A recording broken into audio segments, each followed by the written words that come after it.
ye mwabari mu nzira ya Yesu nimusinzire kuko mumaze gusinzira satani yo batsinda. Shalom shengero ry'Imana groupe Bamaso mwese aho muherereye hose ndabaramukije mu izina rya Yesu Kristo umwami n'umukiza wacu. Ndabateye akamo ndababwira yuko muri kano kanya tugira ngo twese duhurikire hamwe dusangire ijambo ry'Imana ritubwira ivy'umushumba wo kwizigirwa, uwo shebuja yasigaranye abo mu rugo ngo abagaburire ku ngero. Mwene data ndagira ngo dusobanukirwe uwo mugani, hanyuma nitwamara kusobanukirwa buri muntu wese acamenya ico agomba gukora. Dusengere iri jambo ry'Imana. Data wera mwami w'abami ndagushimiye ndagukengurukiye cyane kubw'ubutumwa bwiza tugiye gusangira n'abo watoranije kugira ngo dufatanye uyu murimo. Umuntu wese agiye kumvira ijambo ryawe umuhezagire, maze mwami wacu umuzigame kandi umwuzuze mpwemu yera. Ndagushimiye nanje kuko ubanye nanje kugira ngo mpe aka kanya ndagasangire na bene data. Aka kanya nikatubera akanya k'imfa gusa, ariko katubera akanya ko kongerwa, ko kuvugutirwa, ko kunaguka, ko gutungana, ko kwigishanya no gusobanurirwa. Mwami ubishimirwa ndabisenze nizeye mu izina rya Yesu Kristo wabambwe ku musaraba. Amen. Bene data nshuti z'umusaraba, aya majambo tugiye gusangira turagaruka ku mugani Yesu yaraciriye abigishwa biwe, ababwira yuko bagomba kwama bakenyeye bakaba maso kugira ngo barorere databuja. Ndagira ngo nibutse umuntu wese ahari yuko ahari yatoranijwe kuba umushumba, agahabwa umurimo, agahabwa igikorwa. Rero mwene data kaze dusangire iri jambo ry'Imana. Turahera mu butumwa bwiza bwa Luka igihimba ca 12 maze turasoma duhereye ku murongo wa 41 turageza ku murongo wa 48. Dusome mu izina rya Yesu. Petero aramubaza ati mbega mugenzi uwo mugani ni twebwe twenyene uwuciriye canke n'abandi bose? Umwami Yesu nawe aramubaza ati ninde mubwiriza wo kwizigirwa w'ubwenge shebuja yosigarana abo mu rugo rwiwe ngo abagaburire ku ngero yabo igihe kigeze? Hahirwa uwo mushumba shebuja agarutse azosanga akora atyo. Ndababwira ukuri yuko azomuha kugaba ibyo afise byose. Ariko uwo mushumba niyibwira mu mutima wiwe ati databuja aracatevye kuza, maze agatangura gukubita abashumba n'incoreke no kurya no kunywa no kuborerwa, shebuja w'uwo mushumba azoza ku munsi atamwiteze no mu gihe atazi, azomucamwo kubiri amusangize umugabane wiwe n'abatizera. Kandi uwo mushumba yarazi ibyo shebuja agomba, ntiyitegure ntakore ibyo agomba, azokubitwa nyinshi. Ariko utarabizi agakora ibikwiye kumukubitisha, azokubitwa nkeya. Uwahawe byinshi wese azobazwa byinshi, uwabikijwe byinshi niwe bazorushiriza kwaka byinshi. Amina. Haleluya. Mwene data iri jambo ni jambo rikomeye cyane. Urabajijwe nanje ndabajijwe, ivyo wahawe bingana iki? Mbega wahawe itaranto zingahe? Mbega wahawe urugero rungana gute rw'impano wahawe kugira ngo uzikoreshe? Ndagira ngo aya majambo tuyige. Petero abaza umwami Yesu ati mbega uwo mugani ninde uwuciriye? Mbega ni twebwe canke n'abandi? Mwene data uyu mugani uriko urabwirwa nde?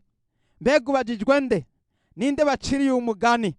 N'abapasitori, n'abungere canke n'abaririmbyi? Mbega bawuciriye abajenama? Mbega bawuciriye abavuga butumwa canke intumwa canke abavugishwa? uyu mugani bawuciriye umuntu wese ariko arumva iri jambo ry'Imana, yaba umugabo canke umugore, yaba umwana canke ukuze. Umuntu wese ashobora kumva ubu butumwa bwiza. Yesu ariko aracuye umugani, aravuga ati, ninde mubwiriza wo kwizigirwa w'ubwenge shebuja yosigara nabo mu rugo rwiwe ngo abagaburire ku ngero? Mwene data, Imana yaraguhaye uburyo bwose bwo kubaho, iguha n'ijambo ryayo, kandi irakubwira ngo ngushizeho kugira ngo ubere itara abandi, ubere urumuri abandi. Umaze gukizwa ugomba kuba itara, ugomba kubera abandi akarorero. Mu byo ukora byose bera akarorero keza abandi, mu byo uvuga byose bera akarorero keza abandi. Turibuka ijambo ry'Imana rivuga ngo ururimi, ngo umuntu ashobora kwirinda mu byo avuga, ngo ashobora no kuganza umubiri we wose, kuko ngo ururimi rwashizwe mu ngingo zacu, ariko ngo ruhumanye, kandi nabwo rwagunzwe na Gehenomu. Rero mwene data, mu byo tuvuga tugomba kuvuga ivyo twabanje kugambirira no kwiyumvira no gutekereza, kugira ngo ivyo tuvuga bibera abandi umugisha, duhezagira abandi ntitubavume. Tuvuga amajambo arimwo imigisha atari amajambo y'umuvumo, kugira ngo tubere abandi itara. Kuko ijambo ry'Imana riravuga ngo ntawodomeka itara ngo aryubike ku gisimbo, ariko ngo barishira ahantu habona kugira ngo rirushirizeho kwaka. Mu yandi majambo, Yesu aravuga ngo igisagara cubatswe ku mpinga y'umusozi ntigishobora guhishwa. Bisobanurwa ngo impano yaguhaye, zaba izo kuririmba, tangura uzikoreshe muri uyu mwanya. Zaba impano zo kuvuga ubutumwa, tangura uzikoreshe muri uyu mwanya. Tangura ukoreshe impano wahawe.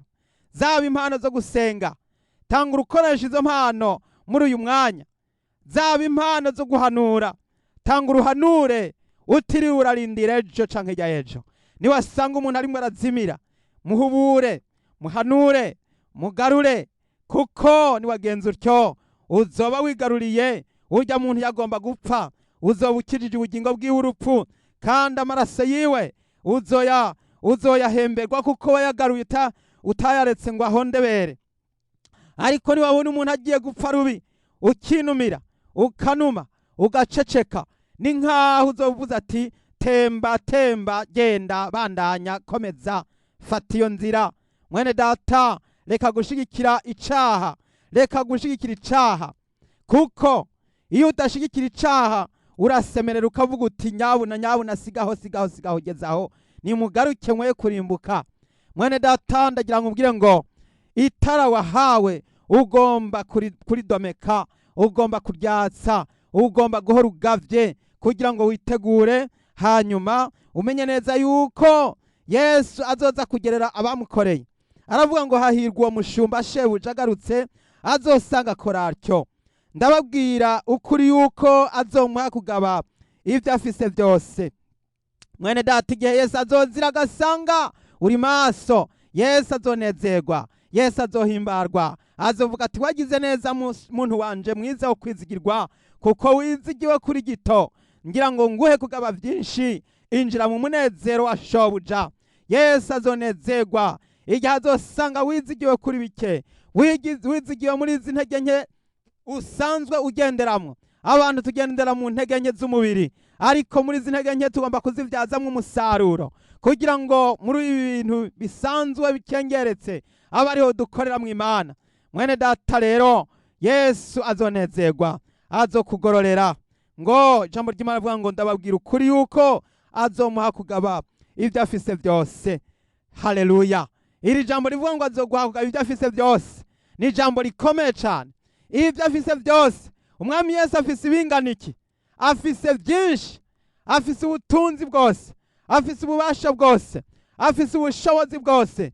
Yesu azoguha kugaba igisagara, azoguha kugaba intara, canke aguhe kugaba igihugu, canke kugaba umutumba, canke aguhe kugaba haleluya, akurage ubugingo butazoshira.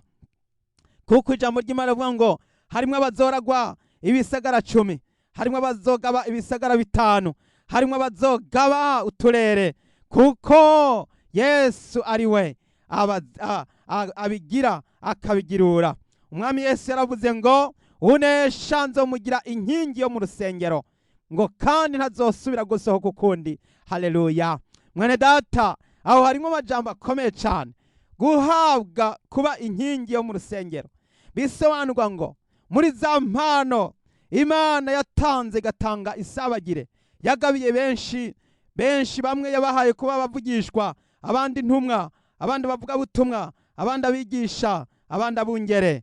Mwene data, muri abo bose izo nkingi nawe wumva ugiye guhabwa iyihe? Hariho abatazokwigera bakurwa mu rusengero, ahubwo bazokwamana izo mpano bashigikira umurimo w'Imana. Imana ihabwa icubahiro.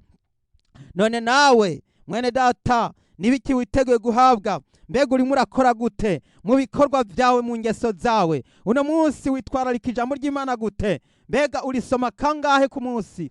Kangahe ku munsi? Urisoma kangahe mu ndwi? Urisoma, mbega urikunda mu buryo ku rugero rungana iki? Kuko uko ukunda ijambo ry'Imana, haleluya, niko imigisha irimo irongerekana. Uko ukunda Yesu, uko umwibuka, uko umusenga, uko umwibuka, uko umutazira, uko umuririmba, niko impano zawe ziko ziragenda ziyongera. Gusumbya wa wundi avuga ngo nibisanzwe, akirukanga mu yandi ma activite, akibagira ko Yesu ariwe nimero ya mbere, ariwe number 1. Umurongo wa 45 atubwira ngo ariko uwo mushumba niyibwira mu mutima wiwe ati databuja aracatevye kuza, maze agatangura gukubita abashumba n'inshoreke no kurya no kunywa no kuborerwa. Shebuja w'uwo mushumba azoza ku munsi atamwiteze, no mu gihe atazi azomucamo kubiri, amusangiza umugabane wiwe n'abatizera. Mwene data, uyu mushumba mubi atangura kwiyumvira ngo databuja aracatevye. Hariho abantu benshi bumva yuko turi mu minsi y'imperuka, ariko bakumva umengana ibitito, bakumva umengana imigani, bakumva umengana amahisitware, abandi bakumva umengana kaburya canke akaryosha, barimwo barashiramwo bati ibyo niko vyahoze, ati niko twama tuvyumva. Mwene data, ndagira nkubwire ngo iyo utanguye kugira intege nke mu ubwo buryo, uba urimo urategwa n'umurwanizi, abadayimoni bariko barakuzunguruka. Ariko ndagira nkubwire ngo wibuke ko Yesu yavuze ngo mwami mugavye kuko mutazi umusi canke isaha. Kuko ntabwo woshobora kumenya isaha n'umunsi. Nico gituma tugomba kwama twiteguye. Nico gituma abantu benshi iyo bamaze gutangura kuja mu bukonje baca batangura gukubitana, gukubita inshoreke n'abashumba, no gusangira n'ababorerwa, no kudandahirwa. Ndagira ngo mbwire babandi bakigendera mu rwanko n'ishari n'inzigo, babireke. Bamwe bakigendera mu kaborerwa no kudandahirwa no kuborerwa, babireke. Nimwikangure, nimuhebe, nimusezere, nimugaruke kwa Yesu. Wowe ukinywa inzoga ziboreza, zihebe. Wowe ukidandahirwa, bihebe. Wowe ugitukana, bihebe. Wowe ukirwana, heba, ihane. Wowe ugishabura, hariho n'abagicinanka, abandi bakimyoza, abandi ugasanga barishishitira. Ivyo byose nivyerekana umuntu yatewe n'imyuka mibi y'ikuzimu. Mwene data, reka gushabura, reka uburake, reka gutegwa n'ibitero, reka kugururira abadayimoni, ahubwo niwiyeze, niwitunganye, kuko Yesu Kristo azoza kugororera abantu batarakaye, abantu badashabura, abantu bitonda, abantu bihangana, abantu biyeza. Abo nibo bazoragwa umugisha. Nuko rero ngo kandi uwo mushumba mubi, ngo kandi uwo mushumba yarazi ibyo shebuja agomba, ntiyitegure, ntakora ibyo agomba, azokubitwa nyinshi. Ariko utarabizi agakora ibikwiye kumukubitisha, azokubitwa nkeya. Wahawe byinshi wese azobazwa byinshi, uwabikijwe byinshi niwe bazorushiriza kwaka byinshi. Amen. Mwene data, wahawe bingana iki? Wahawe bingana iki? Wagiye mu nsengero kangahe? Wumvise ijambo ry'Imana imyaka ingahe? Ufise Bibiliya uyisoma kangahe? wahawe kuyisoma ariko ntiwayisobanukiwe, ndagira ngo muri kano kanya wikangure ube maso, wikangure maze wongere kuba mu gitigiri c'aba bakobwa batanu b'abanyabwenge. Bamwe bicara biteguye n'amatara yabo, bamwe bama bagavye gitondo umugoroba. Nawe ndagira ngo nkubwire ngo wicare ugavye, usome Bibiliya, uyisome udasiba, na ntaryo uhore wibuka gushira imbere ijambo ry'Imana. Reka dusome andi majambo aboneka mu butumwa bwiza bwa Matayo, igihimba ca 24 umurongo n'uwa 45. Dusome mu izina rya Yesu. None ninde mushumba wo kwizigirwa w'ubwenge, shebuja yosigarana abo mu rugo rwiwe ngo abagaburire igihe kigeze? Haleluya. Mwene data, Yesu yongeye kubaza ati none ninde mushumba w'ubwenge? Uyu mushumba w'ubwenge ninde? N'umuntu agenda na Bibiliya akayisoma, akumva amajambo ari muri yo, akayashira mu ngiro. Mu kuyashira mu ngiro nukugira gute? Nukwama wiyeza, nukwama wihana, nukwama usaba Imana ikigongwe, nukwama wumva ukunze Yesu gusumba ibindi byose, nugukunda ijuru gusumba gukunda iby'isi. Ibi by'isi bigiye gushira, ndetse biragaragara neza ko turi mu minsi ya nyuma. Rero mwene data, igihe kigeze kugaburira abashumba wahawe ku kigero. No kuvuga ngo nukwama wigaburira ubwa mbere. Wamara kwigaburira no kuvuga ngo gusoma Bibiliya, ugasenga, ukiyeza, ukisonzesha, ukitunganya. Wamara kubikora ugaca ugenda ukabwira abandi nabo nyene bakiyeza, bakisonzesha, ukabwira ati nimwitegure, nimuze dusanganire Mesiya araje, nimuze dusanganire umwami w'abami agiye kuza. Ivyo ugomba kubikora wihereye ko, warangiza ukabisangiza abandi. Uko niko kwama ugaburira abandi igihe kigeze. Hahirwa uwo mushumba shebuja agarutse azosanga akora atyo. Mwene data, hahirwa uwo mushumba, hahirwa uwo mushumba. Urahiriwe wewe wamugavye, wamugenda na Bibiliya. Mbega Bibiliya ugenda na kangahe ku munsi? Mbega ugiye mu isoko, iyo ugiye gukora, iyo ugiye ku ishuri, iyo ugiye mu mirimo canke mu bikorwa, urayigendana se? Ubwo Bibiliya ntusanga wayibagiye? Mbega iyo wayibagiye uca ukora iki? Mbega haraho wicuza ati Bibiliya nayibagiye? Mwene data, wewe wahawe gusoma Bibiliya, ndagira ngo ubwire ngo wahawe byinshi. Wahawe bikeya n'umuntu atazi gusoma. Ni bangahe muri bino bihe byacu batazi gusoma? Abo batazi gusoma bazobazwa bikeya, kuko batahawe byinshi, batahawe kumenya amabanga yo mu vyanditswe. Ariko wewe wahawe gusoma, wahawe ibanga rikomeye, wahawe ibanga rihambaye, ibanga ugomba kwama witwararika kugira ngo wame umenya ko wahawe byinshi kandi ukuzobibazwa. Umurongo wa 47 uravuga ngo ndababwira ukuri yuko azomuha kugaba ibyo afise byose.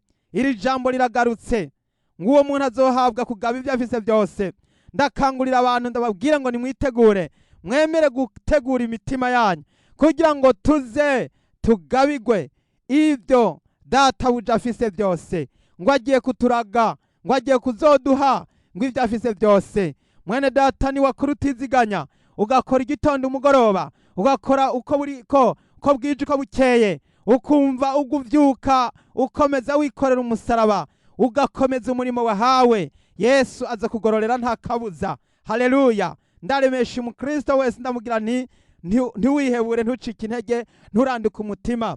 Wewe musore ntiwihebure, wewe mukobwa ntiwihebure, wewe mugabo, mutamakazi, mukenyezi, reka gucika intege, reka gucika urudendevu. Ntukangwe n'ibihita, ntukangwe n'ibisuma. Ibyo bisuma ntibiguteshe ubwenge, ntibiguteshe umutwe, ntibiguteshe intumbero. Mwene data, ahubwo komeza uramirize, ubandanye ntucike intege, kuko vuba cyane tugiye kugororerwa, tugiye guhabwa ibyasezeranywe. Haleluya. Umurongo wa 47 uravuga ngo ndababwira ukuri yuko azomuha kugaba ibyo afise byose. Yesu agira ngo aza guhe kugaba ibyo afise byose kubwo kugukengurukira no kugushimira kuko witanze. Mukenyezi waritanze mu ngorane hajya mu rugo rwawe, ibyo wihanganira amakuba menshi, wihanganira amagorwa menshi, ingene ukenyeye mu rugo, ingene urera abana, ugatunga umugabo ukamutunga mu rupfasoni. Imana yiteguye kukugororera. Yewe mugabo we wihanganye muri ibi abantu benshi bahukanye bagenda batabatora, ariko we warihanganye ukaguma mu rugo ukarera abana ugatunga urugo. Yesu azoguha kugaba kuri byinshi kuko wihanganye kuri gito. Yesu azakubwira ati injira mu munezero wa shobuja. Ndagira ngo mbwire umusore nawe kandi era bukunda abandi basore baba bagiye bagatera inda amashushu bakavyara inda, abandi bagacikiza, abandi bagasambana. Ariko we musore Yesu niyasanga uri sugi, warihanganye, utashurashuye, utahenza abandi bakobwa, Yesu azokubwira ati wagize neza muntu wanje mwiza, wihanganye kuri gito, nzoguha kugaba byinshi, injira mu munezero wa shobuja.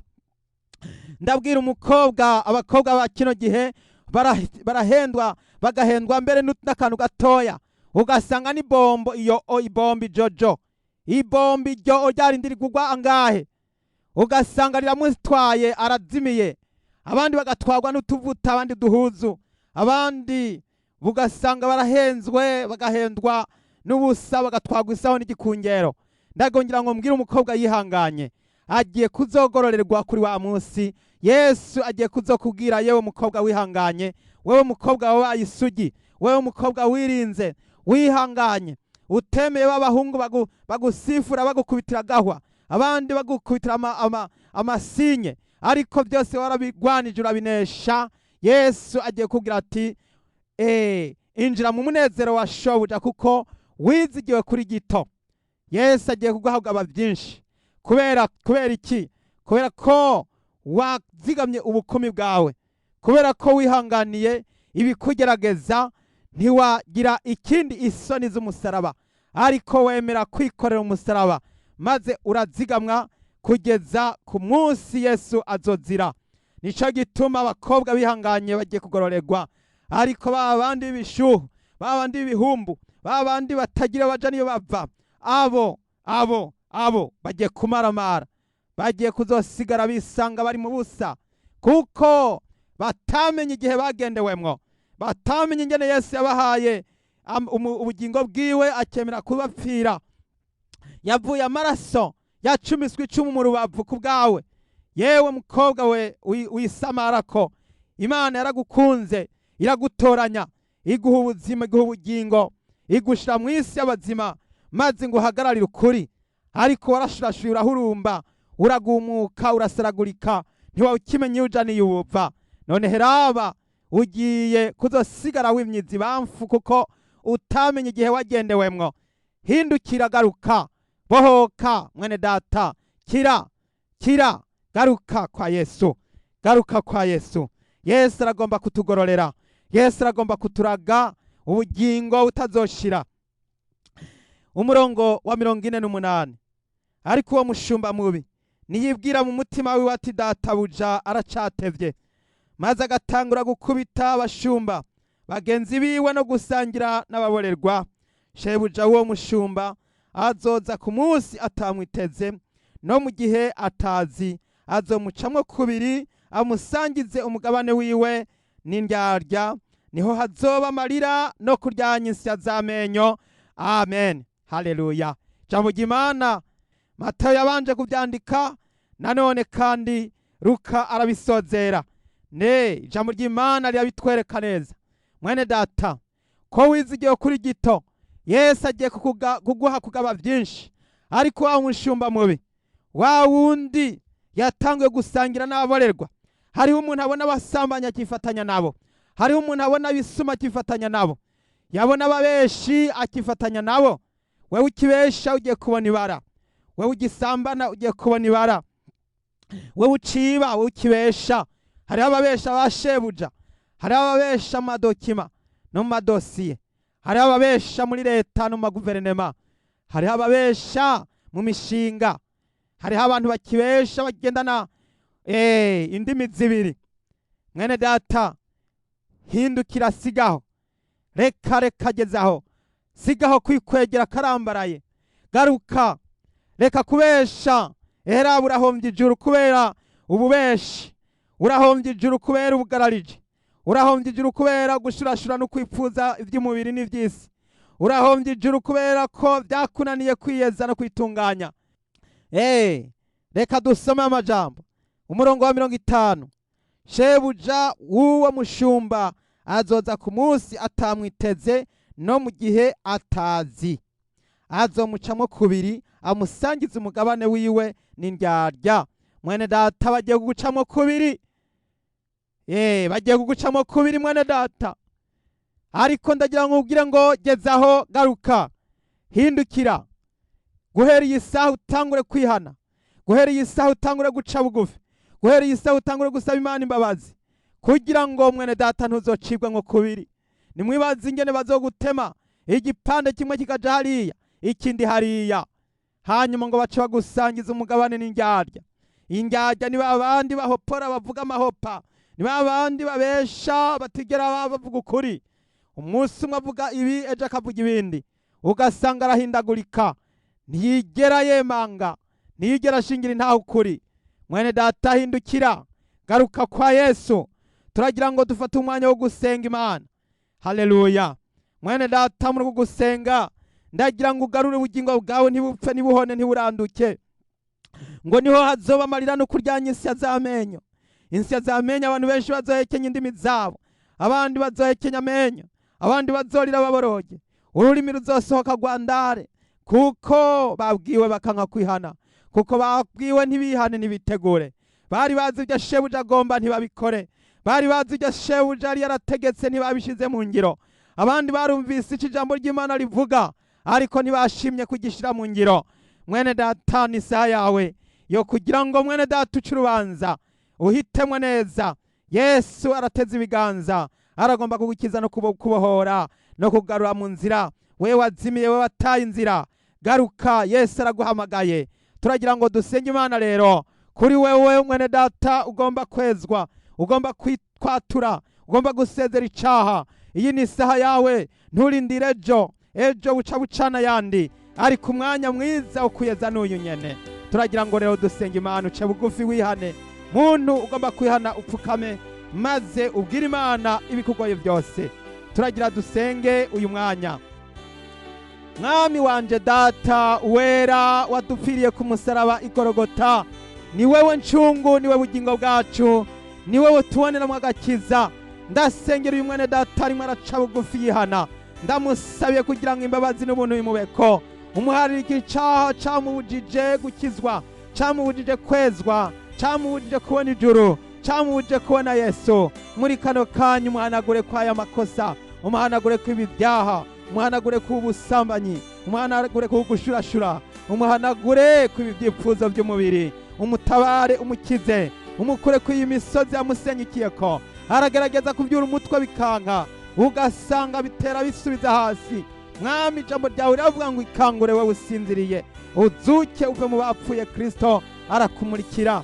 Ndasabye ngo umuco wawe utamanzi umurikire uyu musore, amurikirwe n'itara ryawe rimurika, maze yikangura ave mu itiro ry'urupfu yongere kuba muzima. Ndasengera uyu mukobwa akanguke, yikangure, igihe kirageze cyo kwikangura. Mwami, ndamusabiye kugira ngo umuhe gutabagwa, amaraso yawe amwoza mweza mubonekeko, amwuhagire guhera mu rutware kugeza mu bworo bw'ikirenge. Mwami, ndasengera umukenyezi, umugenderere, umuha imbaraga zo mu kurya n'izo mu kubamfu, mu izina rya Yesu yatubambiwe ku musaraba igorogota. Umuhe kuganza neza mu rugo, abagaburira igihe kigeze. Mwami, ndasengera uyu mugabo, umuhe gucunga no kugaba ahawe kugaba mu rugo rwiwe, abagaburire. Mwami, uko bukeye ko bwije igihe kigeze. Data uja wera, buri muntu wese impano wamuhaye umuhe kuyigendamwo no kuyikora nk'uko wamuhaye gukora. Mwami wanje data, abahawe ingabire zo kuvugishwa n'izo kwigisha n'izo kuvuga ubutumwa n'izo kuririmba n'izo gushinga intahe n'izo gusenga, bose bazikoremwo bazigendemwo neza. Mwami, maze baze bagororegwe kuri wa munsi aho uzozira. Waravuze ngo hendaza vuba, nzanye ngero kugira ngo ngerere umuntu wese ibikwiranye n'ivyo yakoze. Ndi Arufa na Omega, itanguriro n'iherezo. hahirwa abamesura imvune zabo. Haleluya. Ndashimiye Imana, ndagukengurukiye nyakubahwa kubw'abantu bariko baramesura imvune zabo. Urakoze Mwami kuko ubejeje kandi ubatunganije.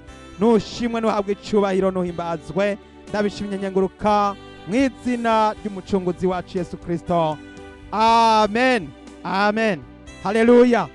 Abifuza kudutelefona badutelefone kuri izi telefone zikurikira: igiharuro kimwe 819 588 ubusa ubusa indwi indwi. Haleluya. Bene data Yesu abahezagire cyane. Mwari kumwe na mwene so Abeli Mbonimpa. Shalom shalom. Ikangure bagenzi, ikangure bagenzi, ikangure bagenzi, umwami Yesu ari ku rugi. Ikangure bagenzi, ikangure bagenzi, ikangure